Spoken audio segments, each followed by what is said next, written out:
Hi all. അപ്പോൾ നമ്മൾ ഇന്ന് കേരള PSCയുടെ നോട്ട്സിനെ പറ്റിയിട്ടാണ് നോക്കുന്നത്. സോ അതിന് HSSLive.in എന്ന് പറഞ്ഞ വെബ്സൈറ്റ് വളരെ യൂസ്ഫുൾ വെബ്സൈറ്റാണ്.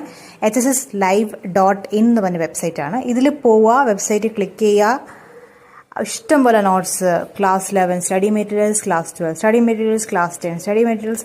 ഈ മെറ്റീരിയൽസ് എല്ലാം തന്നെ നിങ്ങളുടെ കേരള PSC എക്സാമിന് വേണ്ടി യൂസ്ഫുൾ ആയിട്ടുള്ള മെറ്റീരിയൽസ് ആണ്. സോ നമ്മളതിൻ്റെ നോട്ട്സ് ക്ലിക്ക് ചെയ്യുക. നോട്ട്സ് ക്ലിക്ക് ചെയ്യുമ്പോഴത്തേക്കും ഒരു ആഡ് വരും. ആഡ് ക്ലോസ് ചെയ്യുക, താഴോട്ട് സ്ക്രോൾ ചെയ്യുക. ഇഷ്ടം പോലെ നോട്ട്സ് നിങ്ങൾക്ക് അതിൽ കിട്ടും. ഓരോന്നായിട്ട് ഡൗൺലോഡ് ചെയ്ത് നോക്കി പഠിക്കുക. ഓക്കെ, അപ്പോൾ നിങ്ങൾക്ക് ഏത് വിഷയമാണ് ആവശ്യം അതനുസരിച്ച് നിങ്ങൾക്ക് ഡൗൺലോഡ് ചെയ്യാം. അപ്പോൾ നമുക്ക് ഒരു സബ്ജക്റ്റിൻ്റെ ജസ്റ്റ് ഒന്ന് എടുത്ത് നോക്കാം. ഓക്കെ, അപ്പോൾ ഇതിലെല്ലാ വിഷയങ്ങളും ഉണ്ട്. ക്ലാസ് 11 പഠിക്കുന്ന എല്ലാ വിഷയങ്ങളും ഇതിലുണ്ട്. അപ്പോൾ നമ്മൾ ജസ്റ്റ് എക്കണോമിക്സിൻ്റെ കുറച്ച് revision note, quick revision class note click ചെയ്തു.